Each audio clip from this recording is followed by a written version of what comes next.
और आइए अब देखते हैं आज की कवर स्टोरीज।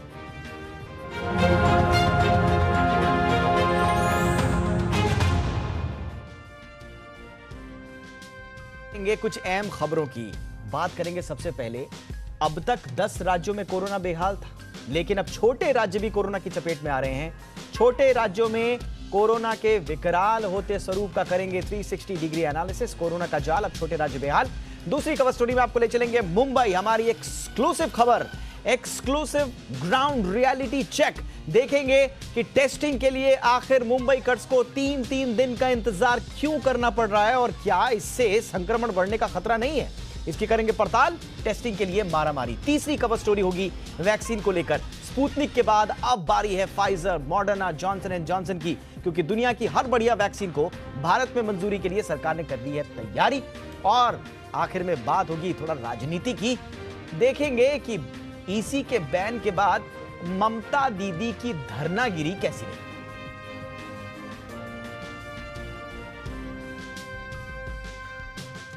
तो सबसे पहले बात कोरोना के कहर की। देश में कोरोना की दूसरी लहर जमकर कहर बरपा रही है।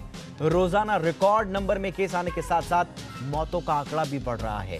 बीते एक दिन में देश में 1,61,000 से ज्यादा नए मरीज मिले हैं। 880 लोगों की मौत भी हुई है। 97,168 लोग कोरोना को मात देकर हालांकि ठीक भी हुए हैं। यह लगातार दूसरा दिन है जब नए मरीजों की संख्या एक दिन में 1,60,000 से ज्यादा हुई है। एक्टिव केस यानी कि इस वक्त कितने लोग पॉजिटिव हैं, इलाज कितने लोग करा रहे हैं, उन मरीजों की संख्या देखें तो 12,50,000 के पार कर गई है। इनमें से 6,78,000 से ज्यादा एक्टिव मरीज अप्रैल के पहले 11 दिनों में आए हैं। देश में कोरोना के आंकड़ों की बात करें तो अब तक करीब 1,37,00,000 लोग महामारी की चपेट में आ चुके हैं। इनमें से 1,22,00,000 लोग ठीक हुए हैं। मरने वालों का टोटल आंकड़ा अब तक देखें 1,71,000 लोगग की मौत हुई है। सोमवार को 37 लाख लोगों को कोरोना वैक्सीन की डोज भी दी गई है। देश में अब कुल 10,90,00,000 लोगों को वैक्सीन दी जा चुकी है। कोरोना के बढ़ते खतरे को देखते हुए सभी राज्य अपने यहां लगातार सख्तियां बढ़ा रहे हैं, लेकिन नया कोरोना अब दिल्ली, मुंबई से निकलकर छोटे शहरों तक पहुंच चुका है। ताजे आंकड़ों के मुताबिक बिहार, उत्तर प्रदेश, झारखंड, छत्तीसगढ़ ये कोरोना के वायरस से तेजी से पैर पसार रहे कोरोना का अब बड़ा एग्जाम्पल बन गए हैं। इस रिपोर्ट को देखिए, फिर इस पर करते हैं चर्चा कि कैसे अब दूसरे राज्यों में कोरोना विस्फोटक स्थिति में बढ़ रहा है। देश में कोरोना का स्पीडोमीटर तेजी से भाग रहा है। रोज के मरीजों का आंकड़ा 1,60,000 के पार जा चुका है। यहाँ तक पहुँचने में महाराष्ट्र का बड़ा हाथ है। राजधानी दिल्ली भी कोरोना फैलाने में सबसे आगे निकलने को बेताब है। लेकिन कोरोना का नया वायरस अब इन राज्यों से निकलकर दूसरे राज्यों के लोगों को अपना शिकार बना रहा है। पिछले एक हफ्ते के आंकड़ों को देखें तो पता चल जाएगा कि नया कोरोना दूसरे राज्यों में भी तेजी से पैर पसार रहा है। बिहार में 4 अप्रैल से 11 अप्रैल तक 14,852 केसेस मिले, जबकि उसके पिछले हफ्ते में यहाँ 3,422 केस थे। ये एक हफ्ते में 334% का उछाल है। इसी तरह असम में 315% अधिक तेजी से संक्रमण बढ़ा है। उसके बाद उत्तर प्रदेश का नंबर है। यहाँ इस हफ्ते 281% तेजी से कोरोना का संक्रमण बढ़ा। इस हफ्ते यहाँ 62,005 नए केसेस मिले हैं। वहीं उसके पहले वाले हफ्ते में 16,269 केसेस थे। इसी तरह राजस्थान में 183%, झारखंड में 182% और उत्तराखंड में 175% संक्रमण बढ़ा है। सिर्फ संक्रमण ही नहीं, पिछले एक हफ्ते में कोरोना की किलर स्पीड ने भी इन राज्यों में मौत के आंकड़े बढ़ा दिए हैं। 4 अप्रैल से 11 अप्रैल तक महाराष्ट्र में कोरोना से 2,109 लोगों की मौत हुई, तो छत्तीसगढ़ में 580 मरीजों की नए वायरस ने जान ले ली। इसी तरह पंजाब में 421 लोग, उत्तर प्रदेश में 273, कर्नाटक में 264 मरीजों की जान कोरोना ने ले ली। वहीं गुजरात में 234 लोग और दिल्ली में 202 लोगों की मौत कोरोना से हुई। ये आंकड़े डराने वाले हैं, लेकिन एक हफ्ते में कोरोना संक्रमण के जो आंकड़े आए हैं उसे देखकर आपके होश ही उड़ जाएंगे। कोरोना से सबसे ज्यादा प्रभावित महाराष्ट्र में 4 अप्रैल से 11 अप्रैल के बीच 3.96 लाख यानी कि करीब 4 लाख नए मामले आए हैं। अगला नंबर छत्तीसगढ़ का है। एक हफ्ते में 74,251 नए मरीज मिले। यूपी में 62,000 से ज्यादा केस, कर्नाटक में 50,000 से ज्यादा केस पिछले एक हफ्ते में मिले हैं। इसके बाद नंबर है दिल्ली का। एक हफ्ते में 48,800 के करीब नए केसेस। तमिलनाडु में 33,600 से ज्यादा नए केसेस मिले। इन राज्यों के आंकड़े वायरस के नए वेरिएंट की भयावहता की कहानी खुद बयां कर रहे हैं। ऐसे में अगर कोरोना को हराना है तो केंद्र और राज्य सरकारों को गियर बदलना ही होगा, वरना ऐसा ना हो कि हम अपने ही घर में कोरोना से परास्त हो जाएं। ब्यूरो रिपोर्ट, जी मीडिया।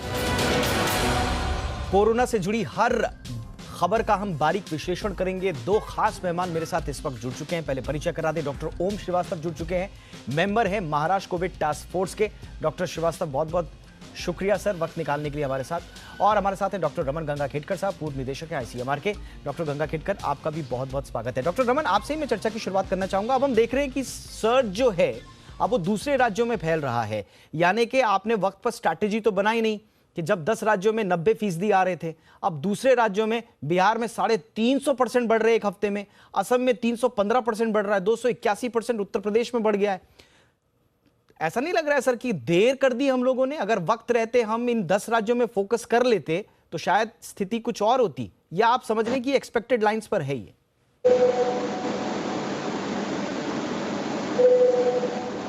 हमको सबसे ज्यादा ये समझना पड़ेगा कि जैसे कभी किधर आग लगती है, फॉरेस्ट फायर शुरू होता है, मेरा घर अगर वो फॉरेस्ट फायर के जगह जहाँ हो रहा है वहाँ नहीं है लेकिन दूसरे बॉर्डर पे है, तो वो सब लोगों ने अपना अपना संभलने की कोशिश करना बहुत ज़रूरी होता है। क्योंकि ऐसे नहीं समझना है कि वो ये गांव में या ये स्टेट में ये बढ़ते जा रहा है, हमारे यहाँ आने वाला नहीं है। ये थोड़ा समझने में ना, समझाने में या समझने में हम उतना कामयाब नहीं हो पाए। जहाँ वो था नहीं, वहाँ उन लोगों सारे स्टेट्स ने ये सोचना चाहिए था कि मैं इसको आने से रोकूंगा कैसे। अब रोकने के लिए लोगों ने क्या किया, आरटीपीसीआर कार्ड लगा दिया कि ये स्टेट में से दूसरे स्टेट में गए तो आरटीपीसीआर करना पड़ेगा और निगेटिव रहना है। ये तो हमारा एक छोटा सा देश है, वो देश में अलग अलग राज्य है। अब यहाँ अगर आप आरटीपीसीआर की बात करेंगे तो ऐसे समझ रहे हैं जैसे वो स्टेट की बाउंड्री जो होती है वो इतनी बड़ी दीवार है कि उसको क्रॉस करके जाना मुश्किल रहता है। ये तो इस ढंग से हमको रहना नहीं है। हमको ये समझना है कि ये चारों तरफ फैल रहा है या फैल चुका है। हर स्टेट ने अब अपना जोर हेल्थ केयर इंफ्रास्ट्रक्चर बढ़ाने में अगर नहीं किया तो हमारे यहाँ उसका भयानक परिणाम हमको दिख पाएगा। बिल्कुल है, लेकिन सर आपको लगता है कि संदेश देने में हमारे जो एजेंसीज हैं, जो हमारे पॉलिटिकल स्टैब्लिशमेंट्स है, अक्रॉस पार्टी लाइन में बात कर रहा हूं मैं, किसी पार्टी की बात नहीं कर रहा हूं, ये संदेश देने में नाकाम रहे कि सेकंड सर्ज में कैसे आपको प्रॉपर बिहेवियर के साथ इसको कर्व करना है? मैं अगर सीधे सीधे बात करूं, 5 राज्यों में हमने देखा चुनाव, उसके बाद हमने कुंभ की तस्वीरें देखी, बहुत सारे राज्यों में लापरवाही की तस्वीरें देखी, हम एक सही संदेश नहीं दे पाए सर। नहीं, सही संदेश दे नहीं पाए या सही संदेश सुन के उसका सही अर्थ हम इग्नोर मान नहीं पाए। ये दोनों चीजों में तो किसकी वजह से ज्यादा हुआ है ये बोलना बहुत मुश्किल है। सबसे बड़ी बात हमको याद रखना है, अब तो संभलने का टाइम है। जो हुआ उसको तो हम बदल नहीं सकते। अब जो आगे होने वाला है उसका असर बुरा न गिरे, इसके लिए हमने कैसा health care infrastructure ramp up करना है, इसके ऊपर जोर देना, ये सबसे बड़ी प्रायोरिटी मेरे हिसाब से अभी है। बिल्कुल, ये प्रायोरिटी होनी भी चाहिए और अभी भी देर नहीं हुई है। अगर अभी भी एक इंटीग्रेटेड एक्शन प्लान के साथ केंद्र सरकार, राज्य सरकारें मिलकर जुट जाएं तो हो सकता है कि मामला अभी भी कंट्रोल में आ जाए। बहरहाल, डॉक्टर श्रीवास्तव हमारे साथ बैठे हुए हैं। महाराष्ट्र की हम बात करते हैं क्योंकि देश में कोरोना की सबसे ज्यादा मार जो है वो महाराष्ट्र पर पड़ी है। रोजाना 50,000 से ज्यादा केसेस मिल रहे हैं। बीते 24 घंटे की अगर बात करें तो यहां पर 51,700 से ज्यादा मरीज मिले। अच्छी बात हालांकि ये रही है कि इस दौरान 52,300 से ज्यादा लोग ठीक भी हुए हैं। 9 मार्च के बाद पहली बार ऐसा हुआ है जब नए मरीजों के मुकाबले ठीक होने वालों का आंकड़ा ज्यादा रहा। ये थोड़ी राहत की बात तो है, लेकिन हालात कंट्रोल में हैं ऐसा नहीं कहा जा सकता। मुंबई की बात करें तो यहां बीते दिन 6,800 से ज्यादा केसेस मिले। इसी के साथ राज्य में कुल संक्रमितों की संख्या 34,58,000 के पार हो गई है। वहीं अब तक 55,245 लोगों की मौत भी हुई है। और मौजूदा स्थिति को देखते हुए महाराष्ट्र में लॉकडाउन लगाने का भी अब खतरा पैदा हो गया है। अब से कुछ देर बाद मुख्यमंत्री उद्धव ठाकरे इसकी घोषणा भी कर सकते हैं। इससे पहले उद्धव ठाकरे कई बार कह चुके हैं कि राज्य में कोरोना की चेन तोड़ने के लिए टोटल लॉकडाउन के अलावा विकल्प नहीं बचेगा। अगर हालात नहीं सुधरे तो स्थिति तो यही लग रही है कि बड़ा लॉकडाउन लगेगा, लेकिन ये खबर भी आ रही है कि 15 अप्रैल से 30 अप्रैल तक की लॉकडाउन लगाया जा सकता है। अब ये रही एक बात, लेकिन इस बीच सेंटर ने एक बड़ा बयान दिया। सेंटर मतलब वित्त मंत्री निर्मला सीतारमण ने। महत्वपूर्ण बयान यह आया है कि वित्त मंत्री कह रही हैं कि देश में सख्त और बड़े पैमाने पर लॉकडाउन का इरादा नहीं है, इसकी जरूरत नहीं है। सरकार की मंशा यह है कि देश में अर्थव्यवस्था पर अब कोई रुकावट पैदा ना हो। पहले वित्त मंत्री निर्मला सीतारमण का यह बयान सुनिए, फिर डॉक्टर श्रीवास्तव के साथ चर्चा करते हैं। The continuous interaction between the center and state, the Prime Minister engaging with the chief ministers, elected chief ministers of the provinces, have kept the information sharing between the center and states going very well. Even with the second wave, we are very clear that we are not going in for lockdowns in a big way. We don't want to totally arrest the economy. और doctor ओम श्रीवास्तव मेरे साथ जुड़े हुए हैं, member है Maharashtra Covid task force के। Doctor Srivastava, बहुत कोशिशें की गई, सरकार ने चेतावनी भी दी, लेकिन स्थिति नहीं संभल रही है। स्थिति अब यह है कि अब से कुछ देर बाद शायद उद्धव ठाकरे लॉकडाउन का ऐलान करने वाले हैं, लेकिन दूसरी तरफ निर्मला सीतारमण कह रही है जरूरत नहीं है। क्या वाकई में जरूरत नहीं है सर महाराष्ट्र में लॉकडाउन की? देखिए, शायद पूरे लॉकडाउन में ना तो फायदा है ना जरूरत है। पूरा लॉकडाउन शायद किसी के काम का नहीं है। इसमें होना शायद ये जरूरी होगा कि जिन जगहों पर सबसे ज्यादा संक्रमण है या जिन जगहों पर सबसे ज्यादा बर्डन है, उनको आइडेंटिफाई करके या तो उनमें पार्शियल लॉकडाउन किया जाए या उन जगहों पर जो उनके कम्युनिटी लीडर्स हैं उनको इन्वॉल्व करके वहाँ के लोगों से बात की जाए, बार बार बात की जाए।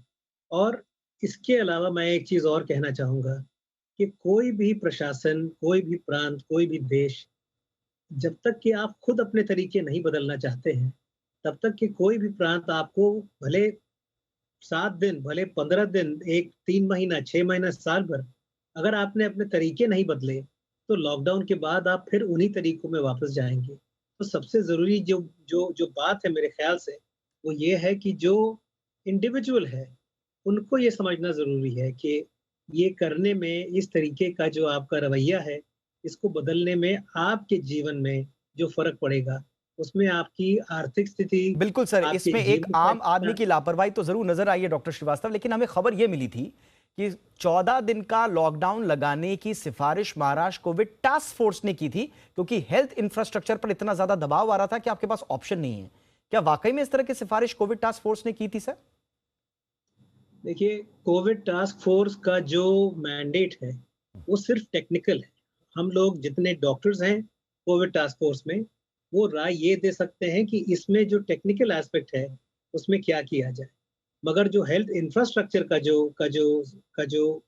जो भी आप चेंज करना चाहते हैं, उसके लिए जो पब्लिक हेल्थ के एक्सपर्ट्स हैं, जो पॉलिसी मेकर्स हैं, वो शायद एक बार हमसे पूछ भी लें। लेकिन हमारा काम नहीं है कि कोविड टास्क फोर्स ये कहे कि आपको नॉन टेक्निकल एस्पेक्ट्स में ये हम राय देना चाहते हैं और आपको ये पॉलिसी बनानी। अच्छा सर, मुंबई में अभी क्या हालात है सर? मुंबई में क्या प्रेशर नहीं है हेल्थ इंफ्रास्ट्रक्चर पर, या कंट्रोल में है चीजें? ये जो प्रेशर की आप बात कर रहे हैं, ये आने वाला था, ये हम लोग सब लोग जानते थे। आप देखिए, कोविड के first wave, second wave, third wave में सेकेंड वेव सबसे ज्यादा घातक होता है। उसमें जो नंबर्स होते हैं वो करीब 3 गुना, 4 गुना, 5 गुना होते हैं। ये दिस इज हिस्टोरिकल, इसमें कोई बहुत ताज्जुब की बात नहीं है, ये होने वाला था। और ये जो प्रेशर जो आप बता रहे हैं इस समय, इसकी जो तैयारी थी, ये हम लोग ने कितनी किया और कितनी कर सकते थे, ये एक बात पर गौर करने की बात है। लेकिन आप यूं देखिए कि किसी भी सिटी का, स्टेट का, कंट्री का ये इंफ्रास्ट्रक्चर नहीं है जिसमें सारे मरीजों को अस्पताल के बेड मिल जाएं और उनका अस्पताल में इलाज हो सके। आई एम सॉरी सर, मैं टोक रहा हूं, लेकिन कम से कम टेस्टिंग तो कर सकते हैं, क्योंकि सर आप भी हमारे साथ हैं, डॉक्टर रमन गंगाखेडकर भी हैं, आप दोनों हमारे साथ बने रहिए सर। जी बिजनेस ने अपने दर्शकों के लिए एक एक्सक्लूसिव रियलिटी टेस्ट किया है, टेस्टिंग का, मुंबई में। जी हाँ, टेस्टिंग की हम बात कर रहे हैं। देश भर में कोरोना की चेन तोड़ने के लिए टेस्टिंग पर खास फोकस था। प्रधानमंत्री से लेकर हर कोई कह रहा था कि टेस्टिंग बढ़ाई जाए, लेकिन तब आप क्या कहेंगे जब टेस्टिंग की कैपेसिटी फुल हो जाए? मुंबई में ऐसा हुआ। आलम यह है कि अगर किसी को लगता है कि उसे कोरोना का संक्रमण है, उसके लक्षण हैं, और वो टेस्ट कराना चाहता है, जो सरकार भी कह रही है कि आके आप टेस्ट कराइए, तो टेस्टिंग के लिए उसे 3 दिन का इंतजार करना पड़ रहा है। मेरे सहयोगी अनुराग शाह ने टेस्टिंग का रियलिटी टेस्ट किया है, जिसके नतीजे चिंताजनक है। जरा इसको देखिए, फिर चर्चा करते हैं इस पे। तो अलग अलग प्राइवेट लैब्स की जो रियलिटी चेक है वो हमने किया, तो वो मैं आपको बताता हूं कि वहां क्या स्थिति है। सबसे पहले जो एक लैब है सबर्बन लैब, तो वहां पर आप देखें कि अगर मैं बुक करने जाता हूं, आप देख सकते हैं कि मैं ठाकुर कॉम्प्लेक्स इलाके में रहता हूं, तो ठाकुर कॉम्प्लेक्स के अंदर अगर आपको जो उनकी लैब है वहां पर 13 तारीख को अगर आपको टेस्ट कराना है तो स्लॉट पूरी तरह से बुक है। 14 तारीख को आपको टेस्ट कराना है तब भी स्लॉट पूरी तरह से बुक है। 15 तारीख को आपको टेस्ट कराना है तो भी स्लॉट पूरी तरह से बुक है। और 16 तारीख को मैं जाता हूं तो 16 तारीख को 3 बजे 5 स्लॉट है, उसके बाद 4 बजे और वापस 5 बजे, मतलब 16 तारीख तक आप टेस्ट नहीं करा सकते। इसके अलावा अब जो दूसरी लैब हमने ट्राई करी मेट्रोपोलिस, ये भी एक बड़ी लैब है, लिस्टेड कंपनी है। इनका एक गूगल में सर्च करके नंबर था, वहां पर फोन किया तो उनके द्वारा जो बताया गया है स्थिति क्या है वो मैं आपको सुनाना चाहता हूँ। होम विजिट के लिए जैसे कि मैं देख पा रही हूँ स्लॉट जो अवेलेबल है होम विजिट के लिए फ्राइडे के लिए है सर, 16 को। ओके, उससे पहले कुछ नहीं है? नहीं सर, होम विजिट के स्लॉट उससे पहले के स्लॉट सारे बुक हो चुके हैं। और तो ये है होम विजिट के लिए 16 तारीख से पहले कोई स्लॉट नहीं है। इसके अलावा थायरो केयर के साथ जो एक डायग्नोस्टिक सेंटर है वहां पर भी हमने स्लॉट बुक करने की कोशिश की तो बताया जा रहा है due to technical problem we are not accepting any COVID orders now. ये आप देख सकते हैं अपनी स्क्रीन पर। इसी तरह से एक और जो प्राइवेट लैब है SRL डायग्नोस्टिक्स, वहां पर भी हमने जब बुक करने की कोशिश की तो उनके द्वारा कहा गया है कि अभी जो है वो काफी ज्यादा लोड है उनके ऊपर और उनके एग्जीक्यूटिव आपको फोन करेंगे और बताएंगे कि कब जो है आपका कोविड टेस्ट हो सकता है। तो हम यहाँ किसी को क्रिटिसाइज नहीं कर रहे हैं, सभी अथॉरिटीज है, सभी लैब्स है, वो अपना काम कर रही है, लेकिन स्थिति किस तरह की है कि देश की आर्थिक राजधानी मुंबई में आपको पैसे देकर भी अगर टेस्ट कराना है, RT-PCR टेस्ट कराना है प्राइवेट लैब में, तो वहां पर 3 दिन तक आपको इंतजार करना पड़ेगा। तो पैसे आपके पास हैं, आपको लग रहा है कि लक्षण है या आपको टेस्ट की जरूरत है, लेकिन आप टेस्ट नहीं करा सकते, 3-3 दिन तक नंबर नहीं आ रहा है। अब थोड़ा और डिटेल में आपको बताते हैं कि मुंबई में टेस्टिंग की ये मारामारी क्यों है और जो लैब्स हैं उनकी कैपेसिटी किस तरह की है। जरा इस रिपोर्ट को भी देखिए।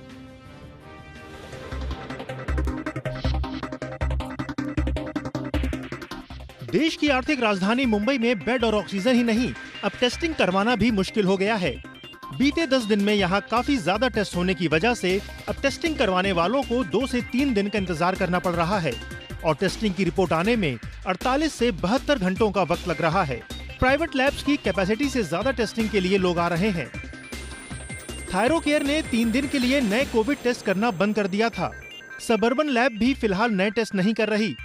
मुंबई में प्रतिदिन औसत 45,000 टेस्ट करने की क्षमता है, लेकिन शनिवार को ही यहाँ 52,159 टेस्ट हुए। पिछले 10 दिन से हर दिन 47,000 से 52,000 तक टेस्ट रोजाना हो रहे हैं। मुंबई में 43 प्राइवेट और 10 सरकारी लैब RT-PCR टेस्ट कर रही हैं, लेकिन क्षमता से ज्यादा टेस्टिंग की डिमांड है। क्षमता से अधिक टेस्ट होने की वजह से रिपोर्ट आने में भी वक्त लग रहा है, जिससे स्थिति खराब होने की आशंका है।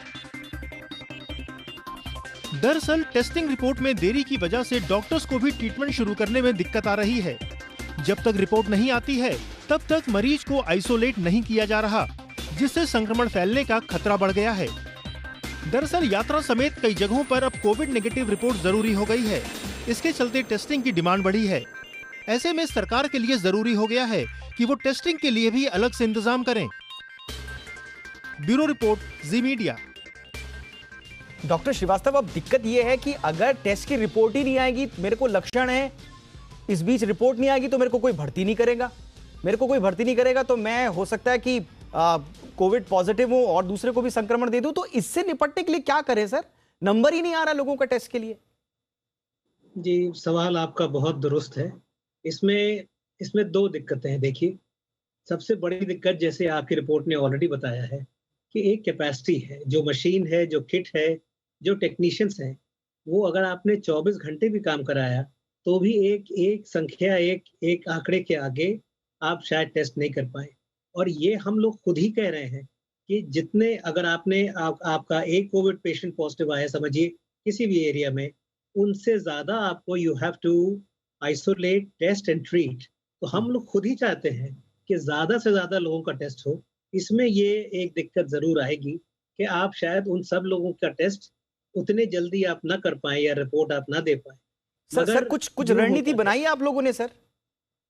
मैं बताऊं, मैं इसकी इसी पे आ रहा था कि इन सब चीजों में, जैसे क्लिनिकल मेडिसिन में एक बेसिक प्रिंसिपल होता है, अगर आपको लगता है कि शुबह है किसी भी इन्फेक्शन का, खास करके कोविड का, जो सबसे ज्यादा असर दवाइयों का रहेगा, वो पहले करीब 48 से 72 घंटे को, जब आपको सिम्टम्स हैं उस समय शुरू करने का आपका सबसे ज्यादा फायदा रहेगा। तो अगर आपको ये लगता है कि आपके मरीज को कोविड है, आप दवा शुरू कीजिए, टेस्ट के लिए मत रुकिए। आप टेस्ट आया, अगर नेगेटिव आया तो आप दवा शायद बंद कर सकें, लेकिन आप इसलिए रुके हैं क्योंकि टेस्ट 4 दिन बाद आएगा, तब आप दवा शुरू करेंगे। उसमें सबसे ज्यादा चांस इसका होता है कि बीमारी जो माइल्ड होती है वो मॉडरेट से सीवियर हो जाती है। उस समय आप ये तलाश करना शुरू करें कि हॉस्पिटल बेड चाहिए, आईसीयू बेड चाहिए, वेंटिलेटर बेड चाहिए। उसमें शायद आपको तकलीफ होगी। सर तकलीफ तो सर आम आदमी को हो रही है सर, क्योंकि मुंबई में कभी-कभी तो प्रशासन ने ऐसी सख्तियां की है। मैं तो खबरें पढ़ रहा था कि पैन कार्ड और आधार कार्ड लिंक नहीं है तो बेड नहीं मिलेगा। रेमडेसिविर के लिए आपने आरटीपीसीआर टेस्ट कंपलसरी किया हुआ है। आपको अगर आरटीपीसीआर की अनिवार्यता इतनी ज्यादा रहेगी और आरटीपीसीआर ही नहीं हो रहा है डॉक्टर रमन गंगाखेडकर, तो आम आदमी कहां जाएगा फिर? नहीं, इसमें 2-4 चीजों के बारे में सरकार ने सोचना चाहिए, वो भले महाराष्ट्र सरकार रहे या सेंट्रल गवर्नमेंट रहे। सबसे पहली बात क्या है, हमको प्रायोरिटाइज करना पड़ेगा किसको टेस्ट करना है। अब ये जो चारों तरफ का माहौल हो चुका है कि मैं अगर कहीं बाहर जाने वाला होगा, कोई स्टेट भी छोड़ के दूसरी जगह जाऊंगा तो मुझे आरटीपीसीआर करना पड़ेगा। अब आप देखिए, उसमें हम तो ये जाया कर रहे हैं टेस्ट, क्योंकि उसका कोई ज्यादा मायना है तो नहीं, सारे एक ही देश में रहने वाले लोग हैं। तो हमको ये सोचना पड़ेगा कि मुझे प्रायोरिटाइज किसको करना है। दूसरी सबसे बड़ी बात हमको ये सोचना पड़ेगा कि आरटीपीसीआर की कैपेसिटी ये लिमिटेड होती है, लेकिन वो लिमिटेड जब कैपेसिटी होगी, आपके यहाँ टेस्टिंग पे बहुत स्वैम्पिंग हो जाएगा, तो उस वक्त हमने क्या करना है, हमने रैपिड एंटीजन टेस्ट करना है, और जो निगेटिव सिम्टोमेटिक होंगे उनको हमने आज के तौर पे आरटीपीसीआर करना अच्छा रहेगा। इससे क्या हो जाएगा, ये करने में हमको हर पेशेंट को आरटीपीसीआर करने की जरूरत नहीं आएगी। उसमें का काफी हिस्सा जो है वो रैपिड एंटीजन टेस्ट से हो सकेगा, और ये रैपिड एंटीजन टेस्ट की वजह से हमारा एक हिसाब तो हो जाएगा कि या तो सिम्टोमेटिक है वो जल्दी डिटेक्ट हो जाए। बट सर फिर रैपिड एंटीजन पे कभी-कभी कोर्ट कुछ बोल देती है, सरकार कुछ बोल देती है। रैपिड एंटीजन की जो रिपोर्ट है वो आपके एयरपोर्ट्स पे नहीं चलती हैं, ऑफिसेज में रैपिड एंटीजन नहीं चलता है, तो लोगों का एकदम जीवन रुक जाता है। बहरहाल हमने जी बिजनेस ने ये रियलिटी चेक टेस्टिंग का इसीलिए किया ताकि सरकारों को एक तरह से इस बात का भान हो, एहसास हो कि आरटीपीसीआर टेस्ट की स्थिति क्या है। आप बार बार आम आदमी को कहते हैं कि टेस्ट कराओ टेस्ट कराओ टेस्ट कराओ, लेकिन आम आदमी जब जाता है तो उसका क्या हाल होता है, ये हमारे सहयोगी अनुराग शाह ने अपनी रियलिटी टेस्ट में बताया। गुजारिश यही है सरकारों से कि जल्द से जल्द इस मुद्दे को एड्रेस करें, आरटीपीसीआर टेस्ट की कैपेसिटी बढ़ाएं, चाहे वो बात महाराष्ट्र की हो या देश के किसी भी कोने की हो। बहुत बहुत शुक्रिया सर, आप दोनों ने हमारे लिए वक्त निकाला। डॉक्टर श्रीवास्तव, बहुत बहुत शुक्रिया अमूल्य वक्त निकालने के लिए। डॉक्टर रमन गंगाखेडकर, बहुत बहुत शुक्रिया सर इस एनालिसिस के लिए आपका। चलिए अब बात करते हैं एक और पेन पॉइंट की, महाराष्ट्र के। महाराष्ट्र में लॉकडाउन की खबरें जब से आई हैं, कारोबारी हैरान परेशान हैं। कारोबारियों का कहना है कि अगर लॉकडाउन लगता है तो उन्हें काफी ज्यादा नुकसान झेलना पड़ेगा। यही वजह है कि वीकेंड लॉकडाउन में कई व्यापारियों ने, खबरें ये आई हैं कि जबरन दुकानें खोल दी। व्यापारी वर्ग सरकार से लगातार कारोबार खुला रखने की अपील कर रहे हैं। इसकी एक बड़ी वजह भी है। अब जरा आपको दिखाते हैं कि महाराष्ट्र का लॉकडाउन अगर लगता है तो अर्थव्यवस्था पर कैसा असर पड़ेगा। देखिए, रेटिंग एजेंसी केयर रेटिंग्स के मुताबिक केवल महाराष्ट्र में लॉकडाउन से देश को 40,000 करोड़ रुपए का नुकसान होगा। सिर्फ महाराष्ट्र की बात कर रहे हूं। केयर रेटिंग्स के मुताबिक सबसे ज्यादा नुकसान होटल, ट्रेड, ट्रांसपोर्ट सेक्टर, जो आम कारोबारी हैं, उनको झेलना पड़ेगा। एजेंसी के मुताबिक इन सेक्टर्स को 15,000 करोड़ से ज्यादा का नुकसान हो सकता है। इन सेक्टर्स के अलावा वित्तीय सेवा, रियल एस्टेट, प्रोफेशनल सर्विसेज, इनको भी भारी नुकसान झेलना पड़ेगा। इन सेक्टर्स को करीब 10,000 करोड़ का नुकसान होगा। वहीं पब्लिक एडमिनिस्ट्रेशन को 8,000 करोड़ से ज्यादा का नुकसान होगा। और इसके अलावा अगर मुंबई की बात करें सिर्फ, और जो कारोबारी हैं उनकी अगर मैं बात करूं, तो मोटा मोटा 3.5 लाख दुकानें हैं मुंबई में। औसत एक दुकान में अगर हम 10,000 का कारोबार भी मानते हैं एवरेज, तो इस तरह अकेले मुंबई में ही 350 करोड़ का नुकसान हो सकता है। अब कारोबारियों को ये नुकसान होगा तो इसकी भरपाई कौन करेगा? ऐसे में सरकार से कारोबारी चाहते हैं कि वो उनके लिए पैकेज लेके आए, लॉकडाउन भले लगा दें, लेकिन क्या सरकार पैकेज लेके आएगी, ये तो देखने वाली बात होगी। इस पर बातचीत करने के लिए मेरे साथ बेहद खास मेहमान वीरेंद्र शाह साहब जुड़ चुके हैं, प्रेसिडेंट हैं federation of retail traders welfare association के। वीरेंद्र जी, बहुत बहुत स्वागत है सर आपका। सर, सरकार तो कहती है कि हम इस बार जो है कारोबार भी चलते रहेंगे, कोई दिक्कत नहीं आएगी, लोगों की सांसें भी चलती रहेंगी, रोजी रोटी पर भी संकट नहीं आएगा। क्या सरकार ने आप लोगों से बात की है? लॉकडाउन लगने ही वाला है, खबर ये है। देखिए, सरकार ने हमें काफी प्रोटेस्ट करने के बाद सरकार ने हमें जूम के दौरान हमारे सारे महाराष्ट्र के और मुंबई के व्यापारियों के साथ बात की है। सरकार ने ये कहा है कि भाई हम आपकी जो बातें हैं वो उसको ध्यान में रखते हुए डिसीजन लेंगे। हमारा जो लॉस हो रहा है दिन का, हमारे जो कर्मचारी है उनका पगार है, हमारे जो दुकानें रेंट पे है पूरे महाराष्ट्र में 30 से 35% जो है दुकानें वो रेंट पे है, और दूसरा टैक्स जो है वो हमारे को भरना पड़ता है, इलेक्ट्रिसिटी का बिल है, प्रॉपर्टी टैक्स है। ये सारी चीजों को ये पूरी एक साइकिल अटक जाएगी तो हमारे को नुकसान बहुत बड़ा होगा, क्योंकि 13 महीना हो गया है और अभी बहुत मुश्किल से लोग एक पटरी पे जा रही है। तभी ये ऐसी सिचुएशन। डिमांड क्या है सर? Yes sir. आप लोगों की डिमांड क्या है वीरेंद्र जी? हमारी डिमांड यही है कि अगर हमारी दुकानें बंद होती है तो सरकार को हमारे को भरपाई करना पड़ेगा। हमारे कर्मचारियों का पगार है उनको डायरेक्ट अकाउंट में देना पड़ेगा। हमारा जो प्रॉपर्टी टैक्स है उसमें सरकार को सोचना पड़ेगा, लाइसेंस फीस है उसके ऊपर सोचना पड़ेगा। और इसके अलावा जो ऑनलाइन ई कॉमर्स बिजनेस है, हमारी जो नॉन एसेंशियल दुकानें हैं, अगर नॉन एसेंशियल दुकानें बंद होती है तो करोड़ों का स्टॉक दुकानों में पड़ा रहेगा। तो ई कॉमर्स को भी नॉन एसेंशियल डिलीवरी के लिए मना करनी चाहिए, क्योंकि ये बिल्कुल वाजिब डिमांड्स हैं। हमारा स्टॉक पड़ा रहेगा। वाजिब डिमांड्स हैं वीरेंद्र जी, आपकी वाजिब डिमांड्स हैं, लेकिन सपोज कीजिए कि सरकार असमर्थता जाहिर करती है आप लोगों की डिमांड मीट करने में, तो आप लोगों का कदम क्या होगा सर? देखिए, अभी आज 8:30 बजे उद्धव जी बताने वाले हैं। एक बार वो बताएंगे, बाद में हम सारे महाराष्ट्र के व्यापारियों और मुंबई के व्यापारियों के साथ जूम में मीटिंग करेंगे और उसके बाद आगे का हम फैसला सुनाएंगे।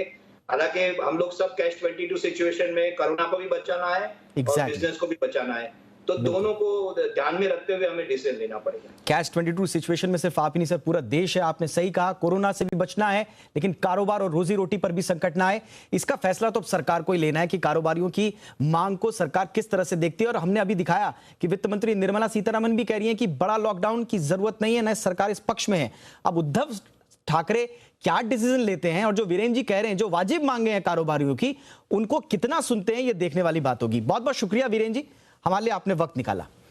और इस बीच एक अच्छी खबर यह आई है कि विकराल होते कोरोना को रोकने के लिए सरकार ने कमर कस ली है।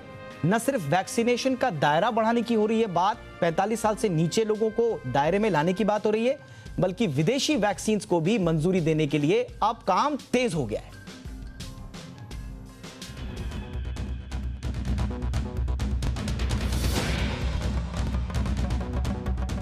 देश में वैक्सीनेशन की रफ्तार बढ़ाने के लिए वैक्सीन की संख्या बढ़ाने पर भी फोकस है। कोरोना वैक्सीन को लेकर बनी विशेषज्ञों की समिति यानी कि NEGVAC नेगवैक ने विदेशों में इस्तेमाल वैक्सीन को आयात करने का सुझाव दिया था, जिसे सरकार ने अब मान लिया है। इन वैक्सीन के इस्तेमाल में लाने के लिए नेगवैक ने कुछ सुझाव दिए थे। सुझाव के मुताबिक देश में उन वैक्सीन को ही मंजूरी दी जाएगी जिन्हें दूसरे देशों में इस्तेमाल किया जा रहा है, और ये वैक्सीन WHO की इमरजेंसी लिस्ट में शामिल होंगी। नेगवैक ने सुझाव दिया है कि विदेशी वैक्सीन सबसे पहले 100 लोगों को दी जाए, जो एक तरह का ट्रायल होगा। उसके बाद 7 दिन तक उनकी निगरानी की जाएगी और अगर इसमें वैक्सीन सफल हुई तो उसे वैक्सीनेशन ड्राइव में शामिल किया जाएगा। देश में स्पुतनिक V को इमरजेंसी इस्तेमाल की मंजूरी मिल चुकी है।